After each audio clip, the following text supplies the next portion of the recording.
Tennessee, and this is our daily devotional series. So I want to share a story with you today. Back before I was in ministry, my husband and I attended this beautiful church in Birmingham where we lived. And the church had a very similar layout to First Pres here in Jackson, or at least the sanctuary had a very similar layout. So as you came into the front doors of the sanctuary, there was sort of a narthex area, and then right above that, there was this loft that was in the back of the sanctuary and kind of like looked out over the sanctuary. And that is where my husband and I sat every single week. Not because there was anything about that back loft that we particularly loved. The reason we sat there was that we were late every single Sunday. We were never on time. So by the time we got to church, the service had already started. The procession for the choir had already moved in.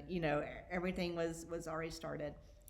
And so in order to not be disruptive, Lane and I would just go up the steps and kind of sneak into that back loft and watch the service from there. So one Sunday, we were actually on time for a change. And not only were we on time, but we were there early. So we decided we would still sit in our normal spot. So we went up the stairs and sat in the back loft. And, we're just kind of sitting there waiting for the service to start. And all of a sudden, I started to smell smoke. And, at first I didn't think too much about it, but then the smell got stronger and stronger, and I kept thinking, what is that? Something has to be on fire for me to smell smoke this strongly. So, I leaned over to my husband, and I was like, hey, do you smell that? And he kind of just shrugged at me. So, I ignored it for another minute or two, and then I just kept smelling it, and so I started getting really worried. Especially because this particular church, before we were members, they really did have a fire in the sanctuary, and it completely destroyed the sanctuary. It had to be rebuilt. And so, I'm starting to panic and thinking, it's happening again, that, there's another fire.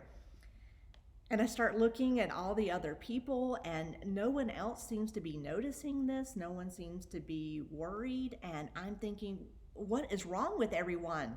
I smell smoke. There's a fire. And so finally, I just get really, flustered, and I look at my husband and I say, this building's on fire.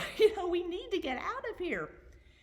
And about that time, the processional music started, and so the choir started processing into the church, and I realized that the two acolytes are in front of the choir, and they have their candles, and so that was the smoke I was smelling, was just the acolytes coming into the sanctuary. When our routines change, when something in our life changes, we often meet that change with anxiety. We might panic even. We might feel like everything is on fire and that it's all going to go up in smoke, and we're scared and worried. We may even feel like that during this time of pandemic and all the turmoil and unrest that's going on. We may feel like all this change is causing us to feel some anxiety, and we may feel like, it's all on fire. So when we feel that way, there's a verse that I think we can recall, and it's from Deuteronomy chapter 31. It's verse 6, and this happens at a time of change that the Israelites are facing. So they have been following Moses, through the wilderness for 40 years and, going toward the promised land. But Moses has been their leader. He's been the one to talk to God and come and tell the Israelites what God has commanded. And so Moses is, he's the leader that they have known for 40 years. And now they're right on the verge of crossing over the Jordan into the promised land. But Moses won't be able to make that journey with them. Moses is dying. He knows that he won't cross into the promised land over the Jordan. And so now they're going to have a new leader. Now it's going to be Joshua that becomes the leader of the Israelites. And Moses knows that change can cause the people to have some trepidation, to have some anxiety, to be worried about, what the future is going to look like. And so Moses talks to the Israelites, and this is what he tells them. He commands that to be strong and bold, have no fear or dread, because it is the Lord your God who goes with you. He will not fail you or forsake you. So when we have those times of crisis, when we have those times of anxiety, when we feel like the world is burning down, when we feel like everything's falling apart, we can remember that, we don't face those times alone.